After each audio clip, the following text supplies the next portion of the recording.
Hello mga bata! Ako po muli si Ate Rica. At ako naman po si Ate Erica. At handa na ba kayong makinig at matuto ng panibagong kwento tungkol sa ating Panginoon? Pero bago ang lahat, tayo po muna ay mag-action song. Okay ate, ano ba ang ating i-action song ngayon? Si Jesus ang sandigan. Okay, si Jesus ang sandigan. Okay, bago ang lahat, sino ang nakakaalam dito ng action song na si Jesus ang sandigan? Okay, itaas nga po ang kamay. Ako po.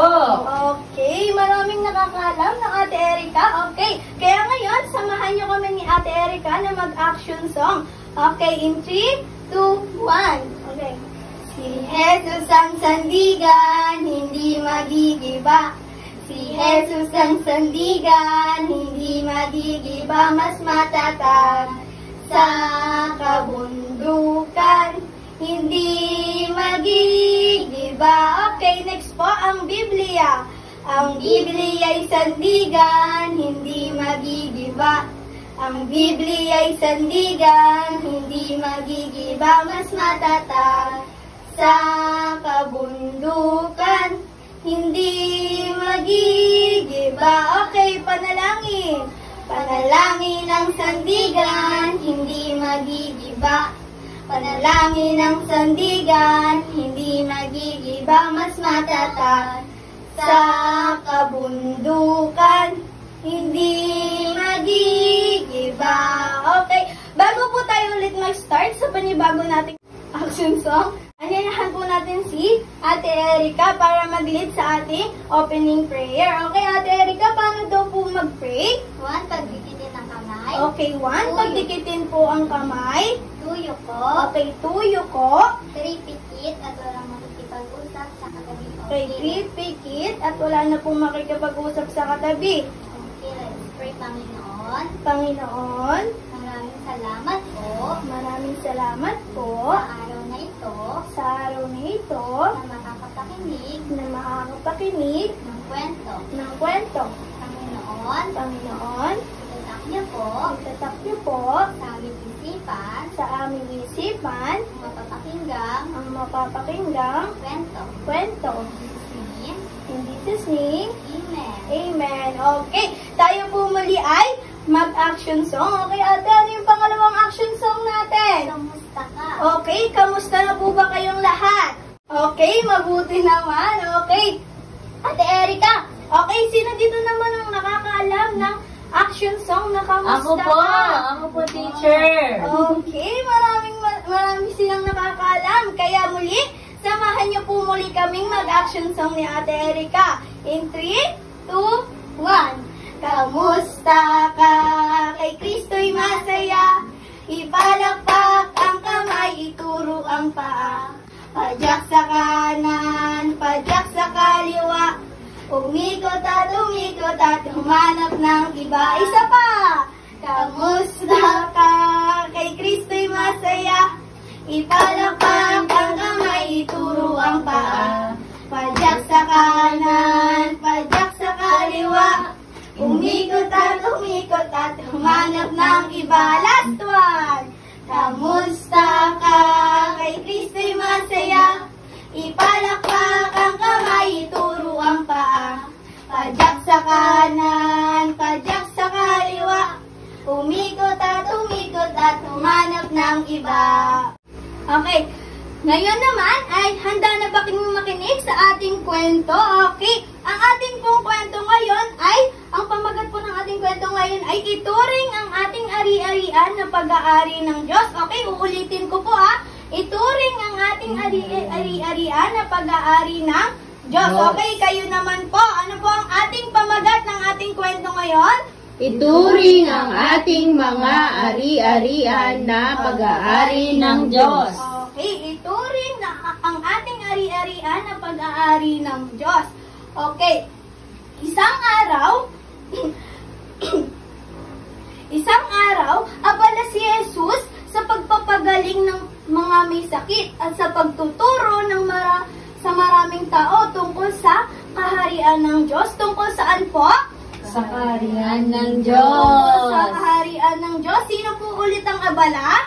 Si Jesus. Jesus. Ano po ang kanaabalahan ni Jesus? Pagpapagandog ng mga may sakit. pagpapagaling ng mga may sakit at pagtuturo sa maraming tao tungkol sa kaharian ng Diyos sa pamamagitan ng kwento o talinghaga. Sa pamamagitan po ng Kwento at talinghaga. Okay, kwento at talinghaga. Okay, maya-maya, may isang pinunong Hudyo na lumapit sa kanya at nagtanong, "Mabuting guro, ano po ang dapat kong gawin upang magkaroon ng buhay na walang hanggan?" At sumagot si Jesus sa kanya, "Bakit mo ako tinatawag na mabuti? Ang Diyos lang ang mabuti. Alam mo ba ang sinasabi sa kautusan? Huwag kang magnanakaw. Huwag kang mangangalunya. Huwag kang magsisinungaling tungkol sa iyong kapwa. At igalang mo ang iyong ama at ina." Sinusunod ko po lahat ng yan mula pagkabata, ang sabi ng pinunong Hudyo. "Isa na lang ang kulang sa iyo," ang sabi ng Panginoon. "Ibenta mo ang lahat ng iyong ari-arian at ibigay sa mga mahihirap ang mapagbebentahan nito." Nang marinig ng pinunong Hudyo ang sinabi ni Jesus ay nalungkot ito dahil napakayaman niya at hindi niya kayang ibigay sa mga mahihirap ang kanyang kayamanan. Kaya umalis ito at iniwan si Jesus. Nang makita ni Jesus ang reaksyon ng pinunong Hudyo, sinabi nito sa mga tao, "Mahirap talaga para sa isang mayaman ang makapasok sa kaharian ng Diyos. Mas madali pang makapasok ang kamelyo sa isang butas na karayom." Maya-maya ay may lumapit sa kanyang isang tagapakinig. Ang sabi nito, "Kung ganoon po, sino po ang magliligtas?" At muling sumagot si Jesus. Ang sabi niya, "Ang lahat ng imposible sa tao ay posible sa Diyos." Kaya nagtanong si Pedro, ang isa sa kanyang mga disipulo. Sino po ang isa sa kanyang mga disipulo? Si Pedro. Okay, nagtanong ito. Ang sabi niya, "Paano naman po kami na iniwan ng lahat para sumunod sa inyo?" Ang sinabi ni Jesus sa lahat, ang lahat ng mag-iwan ng lahat para sa kaharian ng Diyos ay makakatanggap ng higit pa sa kanyang mga iniwan at magkakaroon ng buhay na walang hanggan sa panahon na darating. At dyan po nagtatapos ang ating kwento. Okay, di ba nakita nyo? Hirap na hirap sa isang mayamang tao ang bitawan lahat ng kayamanan niya. Siyempre, mawawala sa kanya lahat. Ibibigay niya lahat ng yun sa mga mahihirap. Kaya nalungkot yung pinunong Hudyo. Kaya sabi ng Panginoon, mahirap talaga para sa isang mayaman nang makapasok sa kaharian ng Diyos. Pero dapat hindi ganon. Ano bang kayamanan o anumang mga bagay na meron tayo dito, lagi nating tandaan na pinahiram lang sa atin yan ng Panginoon. Kaya nararapat lamang din na siya yung unahin natin at sumunod tayo sa Kanya. Diba sabi ni Pedro, "Paano naman po kami na lahat ay iniwan para sumunod sa inyo?" Ang sabi ni Jesus, diba? Ang sino mang mag-iiwan ng lahat ay makakatanggap ng higit pa sa kanyang iniwan at magkakaroon ng buhay na walang hanggan sa panahon na darating. Kaya dapat lagi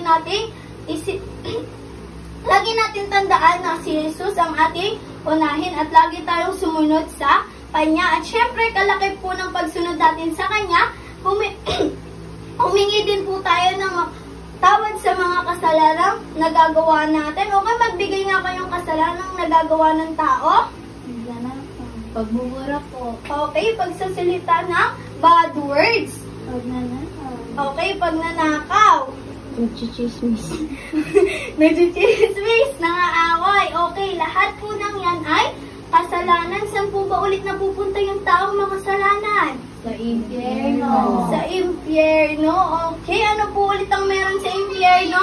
Apoy na hindi namamatay at uod na hindi namamatay. Okay, apoy na hindi namamatay at uod na hindi namamatay. Okay, pumikit nga po kayo.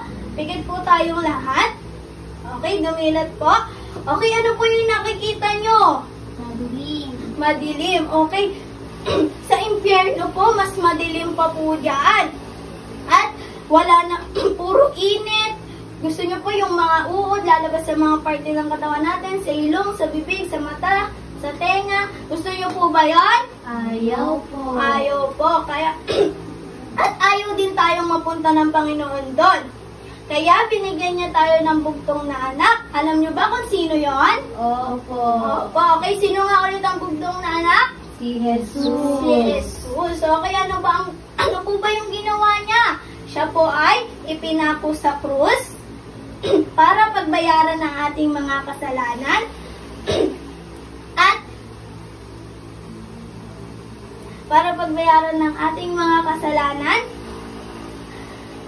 siya po ay namatay at pagkalipas ng 3 araw siya po'y muling nabuhay. Okay, at binigyan niya tayo ng regalo. Ano ba yung regalong binigay niya sa atin? Buhay na walang hanggan.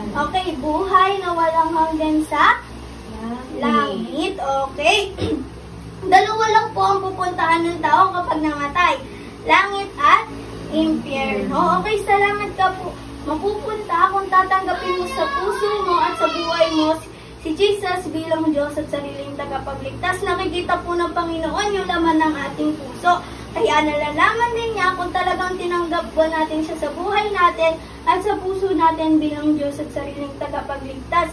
At kapag hindi mo siya tinanggap, kahit gaano ka kabuti dito sa lupa, kahit gaano ka masunurin kay mama, kay papa, basta hindi mo siya tinanggap, kahit gaano ka kabuti dito sa lupa, kapag hindi mo siya tinanggap, ay sa impyerno ka pa rin po mapupunta. Kaya anong dapat natin gawin? Tanggapin natin siya sa puso at sa buhay natin bilang Diyos at sariling tagapagligtas. Okay, ngayon, tatanungin ko kayo, sino yung gustong tanggapin ng Panginoon bilang Diyos at sariling tagapagligtas? Taas nga po ang kamay. Ako po. Okay, magsitayo tayong lahat. Mananalangin na tayo at tatanggapin natin ang Panginoon. Okay. 1, pagdikitin po ang ating kamay. 2, yuko. Okay, 3, pikit. Wala na pong makikipag-usap sa katabi. Ang Panginoon po ang ating kakausapin. Okay. Let's pray. Panginoon, maraming salamat po. Maraming salamat po. Sa natapos na kwento. Itatak mo po sa aming puso at isipan ang kwento na aming napakinggan at napag-aralan. Patawarin mo din po kami sa mga kasalanan na nagawa po namin sa isip, sa gawa at sa salita. Pinapapasok po kita at tinatanggap sa aking puso at buhay bilang Diyos at sariling tagapagligtas. Maraming salamat din po sa buhay na walang hanggan. Mahal po namin kayo at ikaw po ang maghari sa aming buhay. Sa pangalan ni Jesus. Amen. Okay, saan natin tinanggap ang Panginoon? Sa puso, hindi sa nguso. Okay, tinanggap natin siya bilang ano? Diyos at sariling tagapagligtas. Okay, ngayon naman po, ang ating memory verse. Okay, ngayon naman po ay ating pag-aaralan ang salita ng Diyos, ang ating memory verse. Okay, ang ating pong memory verse ay Luke chapter 12 verse 15. Saan po manggagaling ang ating memory verse? Luke chapter 12 verse 15. Okay, sinasabi po dito, at sinabi niya sa kanila, magsipagmasid kayo at kayo ay mag-ingat sa lahat ng kasakiman. Sapagkat ang buhay ay hindi sa kasaganahan ng bagay na tinatangkilik niya. Okay, ang sinasabi po sa Bible verse na ito ay ng kasakiman. Huwag po tayong maging sakim. Okay? At sinasabi dito, ang buhay po ng isang tao ay hindi lamang nasusukat sa mga bagay na meron tayo, kundi sa bawat salitang nanggagaling sa Panginoon. Kaya lagi nating tatandaan, anong pang kung meron tayo dito sa mundong to, lagi po nating tatandaan na lahat po ng meron tayo ay pinahiram lang po ng Panginoon. At sabi dito, hindi lamang sa kasaganahan nabubuhay ang tao. Dapat lagi din tayong sumusunod sa Panginoon at unahin natin sa kanyang, sa ating buhay.